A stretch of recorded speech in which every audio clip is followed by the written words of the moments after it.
Yang saya mau bagikan pada hari ini adalah What I want to share in today is memiliki Tuhan dalam hidup kita. having God in our life. Ayatnya ada di Roma 8 ayat 31. The first is in Romans 8 verse 31. Saya baca dari terjemahan sederhana Indonesia. Itu dikatakan, jadi apa tanggapan kita tentang semuanya itu? Kalau Allah berpihak kepada kita, semua musuh kita tidak akan bisa mengalahkan kita. It says in the easy read Bible version. So because of all the things that God does for us, we can say this: if God is working on our behalf, nobody can really do anything against us. Kita orang Kristen, anak Tuhan, umat Tuhan, We as God's children, God's people, selalu mengatakan bahwa kita percaya pada Tuhan. we always say that we believe in God. Tapi jujur yang saya temukan itu seperti suatu klise. Honestly, I find it a bit cliche. Karena ketika masalah datang, apalagi masalah besar yang banyak, But when the problem came, and even a bigger problem that comes and it's a lot, banyak orang jadi khawatir. a lot of people tend to worry, Termasuk yang mengaku anak Tuhan. including those who admit that they're God's children. Tapi masih bisa bilang kalau mereka percaya pada Tuhan. But they can still say that they believe in God, Walaupun tetap khawatir. though they still worry. Lalu di saat mereka khawatir, And when they worry, mereka juga berpikir keras they still think hard bagaimana cara mengatasi masalah-masalah tersebut. how to handle those problems. Coba bikin ini, bikin itu. Let's try to do this, let's try to do that. Kesana dan kemari berusaha untuk mengatasi masalah tersebut dengan kekuatan sendiri. Going back and forth just to handle the problems by themselves. Kok gitu? Why is that? Terus Anda mau bilang apa? So what will you say? Ya Jos, wajar aja kita sebagai manusia kita khawatir ketika masalah datang. Of course, just as a human being, we as humans tend to worry when problems come. Ya habis gimana ya, kan cuma manusia. Yeah, after all, we're only humans. Setidaknya kan kita nggak cuma khawatir tapi berusaha mengatasi masalah tersebut. As long as we not only worry but also try to handle the problems. Wajar, It's common. Anda bilang wajar. You think that's common? Khawatir itu wajar. Worrying is common. Normal gitu untuk kita anak Tuhan itu khawatir. It's normal for us to worry. Apa kata Yesus pada murid-muridnya ketika mereka bangunin dia? What did Jesus say when his disciple woke him up? Gara-gara kapal yang dilanda angin badai. Just because the boat was being steered by the storm. Apa Yesus bilang? What did Jesus say? Di Matius 8 ayat 26, In Matthew 8 verse 26, saya bacakan dari terjemahan firman Allah yang hidup. Yesus menjawab, "Hai kalian yang kurang beriman, mengapa kalian begitu takut?" Lalu ia berdiri dan menghadik angin dan ombak itu. Badai pun reda dan keadaan menjadi tenang. Jesus answered, "Why are you afraid? You don't have enough faith." Then he stood up and gave a command to the wind and the water. The wind stopped and the lake became very calm. Jadi Markus 4 ayat 40, And then Mark 4 verse 40, saya baca dari terjemahan sederhana Indonesia. Kemudian dia berkata kepada mereka, "Kenapa kalian gampang sekali menjadi takut? Sekarang sudah jelas bahwa kalian belum percaya kepadaku." he said to his followers, "Why are you so easily afraid? It is now sure that you still have no faith in me." Lalu di Lukas 8 ayat 25, And in Luke 8 verse 25, ia berkata kepada mereka, "Di mana imanmu?" Mereka ketakutan dan heran serta berkata satu sama lain, "Orang yang bagaimanakah itu sehingga dapat memerintah angin ribut dan air dan taat kepadanya?" he said to his followers, "Where is your faith?" They were afraid and amazed. They said to each other, "What kind of man is this? He commands the wind and the water, and they obey him and stop." 3 ayat ini All these three verses, menceritakan tentang Yesus yang lagi asik-asik tidur, it talks about that Jesus was enjoying his sleep lalu terus dibangunin gara-gara angin badai. and was woken up because of the storm. Saya yakin Yesus pasti jengkel. I think Jesus at that time is a bit annoyed. Walaupun dia tuh 100% Tuhan dan 100% manusia, tapi sebagai manusia dia pasti jengkel lah lagi tidur dibangunin. Though I'm pretty sure that he's 100% God and 100% human, But as the human part, of course, he will be annoyed. Dia sampai bilang, mana imanmu? And he was able to say that, where's your faith? Kenapa sih kok gampang banget takut? Why are you so easily afraid? Fix kamu belum percaya pada saya. Fix, you're not believing in me yet. Dasar manusia kurang beriman. You people of no faith, of less faith. Itu yang kalau terjadi itu yang akan Yesus katakan kalau itu terjadi di zaman sekarang. That will be what Jesus said if he lived at this era. Nanti melihat iman kita anak Tuhan yang kecil yang bahkan nggak ada. Looking at us, the people that have so little faith and even maybe no faith at all. Kalau hidup di zaman ini Yesus kayaknya bakal bilang. Kalau hidup di zaman ini Yesus kayaknya bakal bilang. If Jesus had lived in this era, Jesus will say, Kristen doang beriman kagak. Only Christian but not having faith. Tapi kalau kita lihat situasi saat itu, but if we see the situation at that time,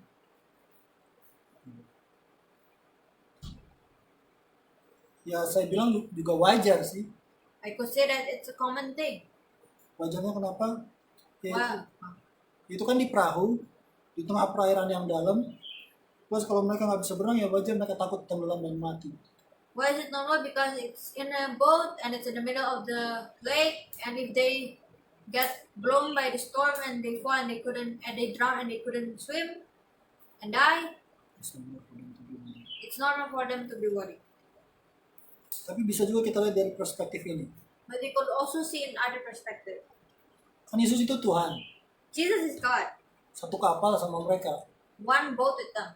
Ngapain coba takut? Why should they be afraid? Itu kan saat itu mereka belum tahu kalau Yesus itu Tuhan. But at that time they haven't realized yet that Jesus is God. Beda dengan kita anak-anak Tuhan zaman sekarang. Different with us right now as the people living in this era. Kita yang sudah baca kita bolak-balik, We've been reading the Bible back and forth. udah tahu seberapa dahsyat kuasa Tuhan, I've already understand how great His power is. udah tahu kebenaran tentang Tuhan, I've known the truth of God, tapi masih takut dan khawatir but still afraid and worried ketika masalah datang, when problems come. bikin malu. Shame. Kenapa gitu? Why is it like that? Kenapa anak-anak Tuhan yang rajin ibadah, rajin berdoa, rajin pelayanan, masih suka takut dan khawatir? Why are the people that loves to pray, loves to read the Bible, loves to go on ministries, but still worry? Sekalipun Anda nggak berdoa, nggak baca Alkitab, dan nggak rajin pelayanan, tapi Anda orang Kristen, Though you're not, you don't usually pray that often, read the Bible that often, or even minister in church, but you're a Christian dan Anda berdoa kepada Tuhan Yesus, and you pray to God, tetap aja nggak wajar buat kita semua anak-anak Tuhan orang Kristen but it's still not normal for us as a Christian people untuk takut dan khawatir. to be afraid and worry. Nggak wajar, nggak benar dikasih tahu. It's not common and it's not right. Di Matius 6 ayat 27, In Matthew 6 verse 27, disitu dikatakan, siapakah di antara kamu yang karena kekhawatirannya dapat menambahkan sehasta saja pada jalan hidupnya? it says, Matthew?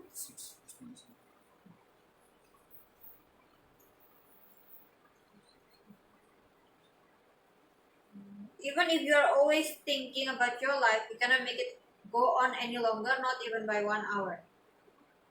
Khawatir itu unfaedah, Being worried is unnecessary. nggak ada gunanya, nggak bermanfaat.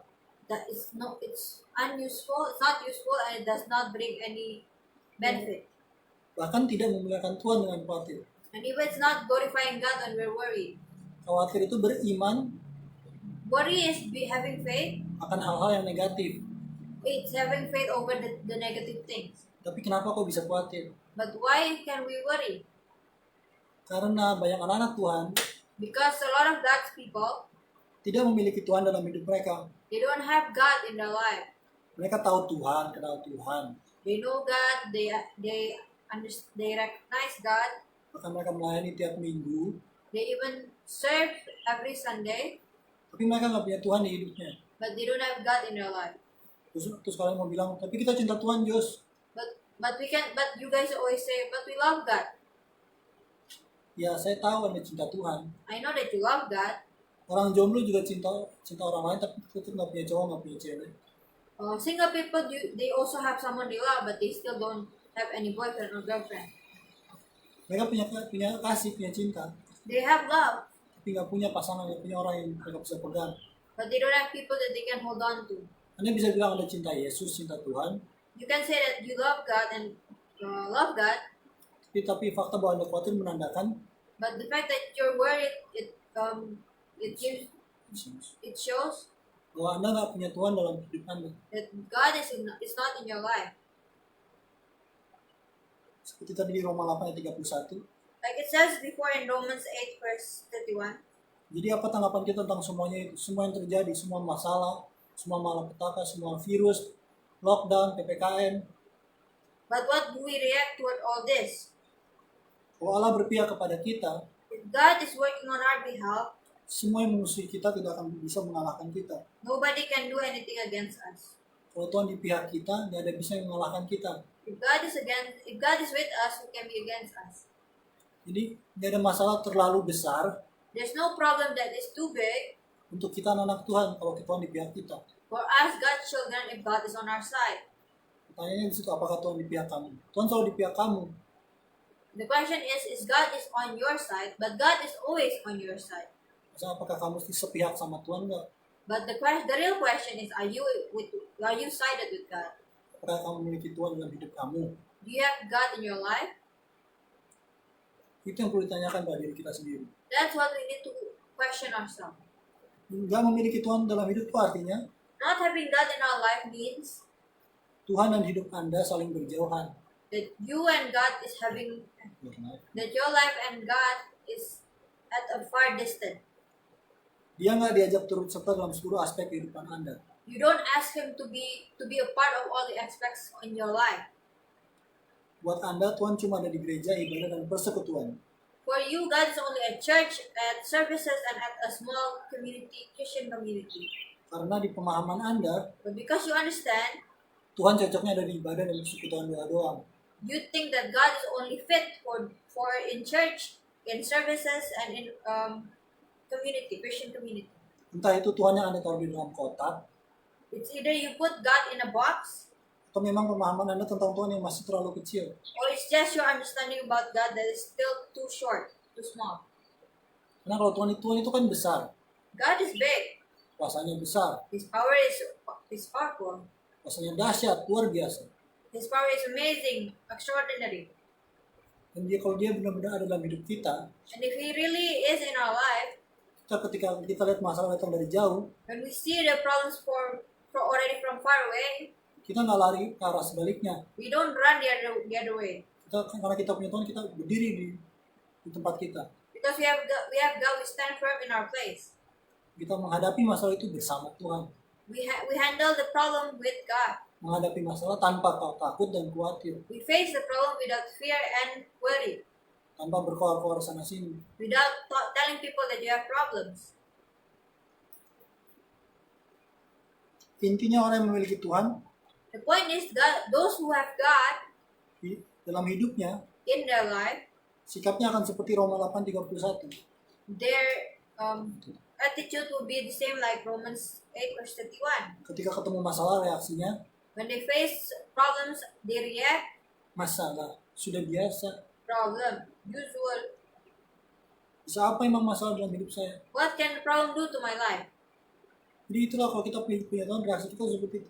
Kayak iklan shampoo ketombe, siapa takut. When we face problems and we're with God, when we face problems, we'll say, oh, like the commercial of Clear, like the commercial of the shampoo that says, "Then Ralph was afraid." Kita nggak akan takut dan nggak akan khawatir. We will not be afraid or worried Karena kita tahu because we know hidup kita di tangan Tuhan. our life is in God's hand, Dan tangan kita sedang berpegangan pada tangan Tuhan. and because we're holding hands with God, Dan kita tahu semuanya akan baik-baik saja, bahkan luar biasa. and we know that everything will be alright and even amazing because we're with God. Orang memiliki Tuhan dalam dunia berarti nggak ada takutnya. When we have God in our life, we don't have anything to fear about, Tapi tetap patuh terhadap peraturan.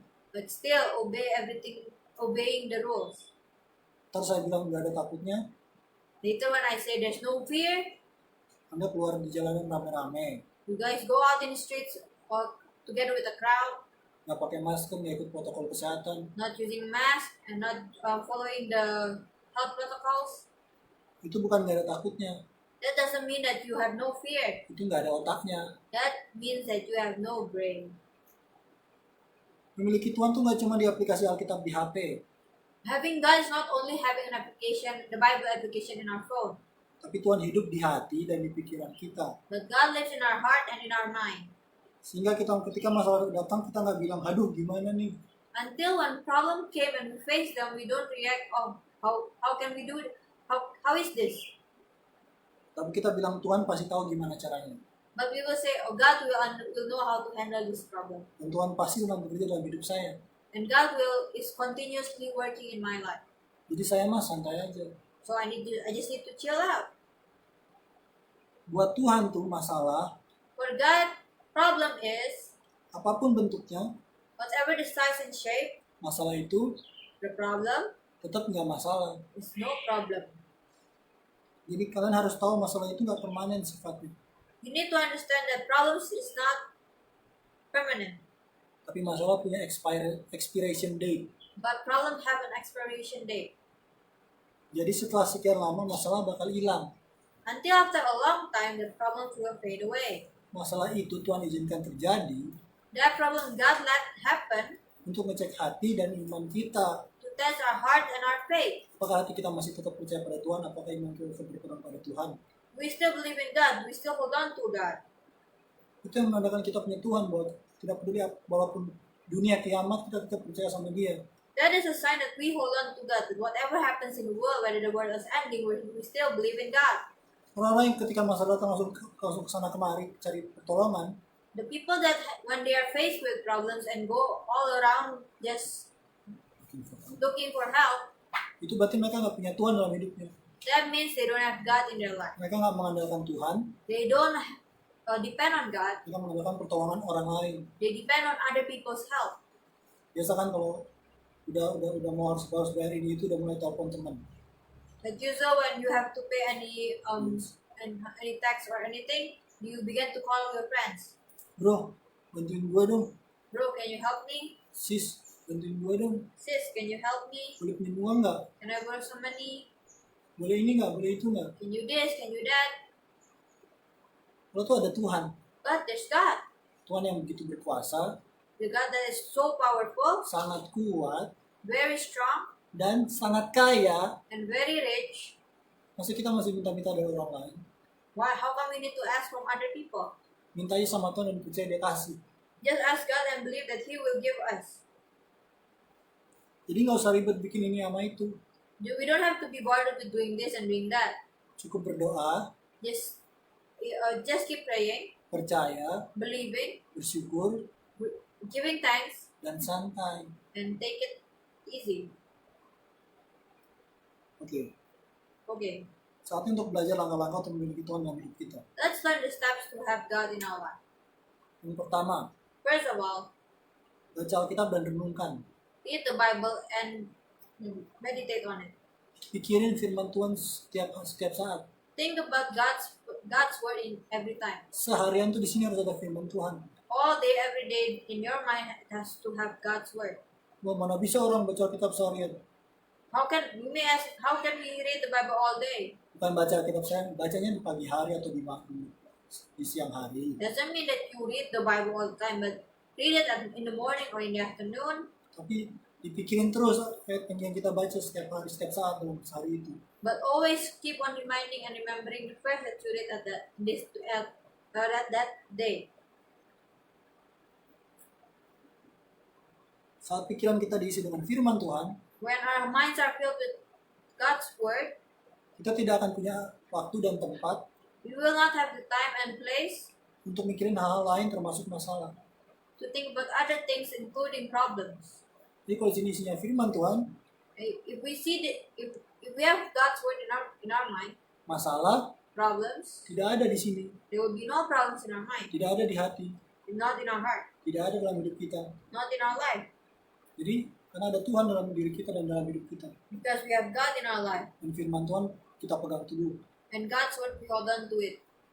Yang nomor 2, Second, hidupi firman Tuhan setiap saat. apply God's word every time. Kalau firman Tuhan cuma dipikirin, If God's word is only in your thoughts, tapi nggak diterapkan dalam kehidupan kita sehari-hari, but you don't apply it in your daily life, lama-lama kita jadi ahli Taurat. the longer it takes, you will become like those Pharisees. Firman cuma ada di pikiran tapi nggak hidup dalam tindakan dan perkataan kita. The verses that we read are only in their minds, but not applicable, Not in the but action, they're not in their action in their words. and their words. Jadi nggak berbuah firman itu So it doesn't bear any fruits that Karena- goes God's word, karena nggak diterapkan. because they did not apply it. Nah, firman cuma sampai di sini sama di sini, Because this word of God's only from here until here, tapi nggak dikerjakan but they don't do it dan nggak diperkatakan. and they don't even say it. Jadi nggak berbuah, mati dia. So they don't bear fruits and eventually die. Padahal firman Tuhan berkata bahwa apa yang Tuhan katakan di firman-Nya, But God's word says that every word that He said, every word that He said tidak akan kembali padanya sia-sia. will not come back to Him unfair, unfeigned, or in vain. Jadi kita perlu terapkan firman Tuhan So we need to apply God's word dalam perkataan kita, in our words, dalam tindakan kita, in our action, setiap saat dalam hidup kita. all the time in our life. Yang ketiga, Third, konsisten dengan step 1 dan 2. consistent in doing step 1 and step 2. Jadi konsisten baca Alkitab, Consistent in reading the Bible, konsisten merenungkan, meditating on it, konsisten mengerjakan firman Tuhan. consistently to do God's word. Karena Because kalau setelah baca Alkitab seminggu, setahun tapi nggak ada perbedaan, if we read the Bible and every day for a whole month, for a whole year, but there's no change, kebanyakan orang pilih berhenti. they tend to choose to stop. Pantesan hidup kita gitu-gitu mulu. That's why our life is just like that. Jadi sekalipun nggak ada perubahan, Even though there's no change, begitu nggak ada perubahan setelah baca Alkitab, and there is no change after reading the Bible, kita menyerah dalam baca Alkitab. we give up when reading the Bible. Justru sebenarnya kita harus terus kerjakan, But actually, we need to actually keep on doing that. terus baca Alkitab, Keep on reading the Bible, terus merenungkan, keep on meditating on it, terus menghidupi firman Tuhan. keep on keeping the word of God alive. Coba dulu aja, Just try it first. coba terus, Try it always. try, Keep on trying. dan coba terus. And keep on trying. Yang keempat, Fourth, ngobrol sama Tuhan. chit-chat with God. Ngobrol ya, ngobrol beda dengan berdoa. Talk with God, different with praying to God. Berdoa itu biasanya di jam-jam tertentu, sebelum makan, setelah bangun, dan sebelum tidur. Praying is like waking up in the morning, pray, before eating, pray, before going to sleep, pray. Tapi kalau ngobrol nggak terbatas. But when we talk with God, it's endless. Bisa seharian ngobrol nggak berhenti-berhenti. We can talk with God all day without stopping. Ngobrol itu mempererat hubungan kita dengan Tuhan. Talking with God, it tightens our relationship with God. Dan ngobrolnya pakai bahasa sehari-hari aja. Just talk with Him with our everyday language. Nggak usah pakai bahasa formal. We don't have to use any formal language. Karena Tuhan bisa semua bahasa Dia yang ciptakan. Because God can speak all the languages because He created it. Yang kelima, Fifth, menghabiskan waktu bersama dengan Tuhan. spend time with God. Beda dengan ngobrol, Different with talking to God. ini bisa dilakukan ketika lagi This can be done when we are berduaan sama Tuhan. alone with God. Bisa duduk, bisa rebahan, bisa tiduran, Sitting down, laying down, sambil putar worship. maybe even put on the worship songs. Intinya berdiam, The main thing is to just be still, berdua sama Tuhan, alone with God, sambil menikmati kebersamaan dengan Tuhan. and enjoying God's presence, togetherness with God. Nomor 6, Sixth, percaya aja. believe. Percaya aja. Just believe. Tuhan senang saat kita percaya sama Dia. God is happy when we believe in Him. Dia makin senang kalau kita percaya ketika situasi sedang gawat. He is more happy when we are believing in Him when the situation is uncertain. Bahkan ketika situasi sedang kacau, balau, berantakan, Even when the situations are messy tapi kita percaya sama Tuhan, and we still believe in God, itu bikin Tuhan senang banget. it makes God really happy. Kita tinggal tutup mata, We just have to close our eyes, bernapas terus bilang, breathe and say, Tuhan aku nggak tahu caranya gimana, God, I don't know how to do this, dan aku nggak perlu tahu caranya gimana. and I don't have to know how to do this. Tapi aku percaya But I believe bahwa Tuhan sedang memelihara aku, that God is taking care of me karena Tuhan sayang sama aku. because God loves me. Yang ketujuh, 7. bersyukur untuk masalah. Being grateful over the problems. Loh, kau bersyukur buat masalah? Why are we supposed to be grateful over the problems? Tuhan terima kasih untuk masalah ini. God, thank you for the problem. Saat kita bersyukur atas hal-hal yang gak enak, And we be grateful over the things that is unpleasant. sudut pandang kita berubah. Our perspective change. Masalah tetap ada, The problem is still there, tapi nggak masalah. but it's no problem Karena kita bersyukur akan masalah. because we are being grateful over the problem. Bukan beneran kalau kayak gini. Kayak kalau misalnya ada orang masak buat kita, It's like this, when people are cooking for us, tapi orang itu belum terlalu jago masak istilahnya. but that person is not good at cooking. Tapi ketika masak mungkin kurang garam atau kebanyakan garam. But when they cook and we try it and it's there's a lot, it's too salty, not that salty. Tapi kita bersyukur atas masakan dia. But we're grateful for his cooking. Orangnya senang, The person is happy. kita makan bareng, We eat together. nggak ada masalah. There's no problem. Kita lupa kalau itu kebanyakan garam. We forget that it's too salty Karena kebersamaan, karena ucapan syukur kita pada orang itu. because of the togetherness and the gratefulness to that person. Jadi bersyukurlah untuk masalah. So be grateful for problems. Plus, And meski kita cuma bersyukur untuk hal-hal yang baik aja, not only that we are grateful for the good things, kita juga harus bisa bersyukur untuk hal-hal yang gak enak. but we need to be grateful for the things that is unpleasant. Bersyukurlah untuk masalahmu. So be grateful for your problems Karena masalah itu akan membentuk kita menjadi orang lebih baik. because those problems will build us and shape us into a better person. Yang kedelapan, 8. nikmati setiap momen di hidup ini Enjoy every moment in our life pelan-pelan. slowly. Tuhan bekerja di balik setiap momen dalam hidup kita. God works in every moment in our life. Kalau kita buru-buru If we're in a hurry untuk pindah dari satu momen ke momen berikutnya, to move from one moment to another moment, kita bisa kehilangan berkat tersembunyi yang Tuhan taruh dalam momen itu. we will lose that hidden blessing that God put in that moment. Dan dalam setiap momen hidup kita, Because in every moment in our life, ada berkat yang tersembunyi yang Tuhan taruh. there's a hidden blessing that God put. Caranya, kita bisa menemukan itu How do we find it? dengan menghidupi hidup ini secara pelan-pelan. By living our life slowly. Nikmati setiap momen. Enjoy every moment. Berdoa bersama Tuhan, Spending time with God, bersyukur atas segala hal, being grateful over everything, merenungkan firman Tuhan, meditating God's word, lakukan firman Tuhan. doing God's word. Maka itu kita dapat menemukan berkat yang tersembunyi dalam setiap momen hidup ini. That way we can find that hidden blessing in every moment in our life. 9. 9. Ingat kebaikan Tuhan. Remember God's goodness. Karena kita manusia cenderung lupa. Because we as humans tend to forget. Itu kayak seperti sifat natural manusia gitu. It's a natural character for us humans.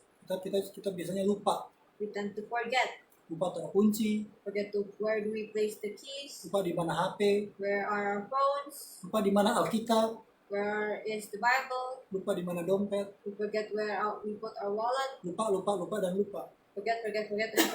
Kalau kita perlu mengingat kebaikan Tuhan dengan kita harus melatih diri untuk mengingat kebaikan Tuhan.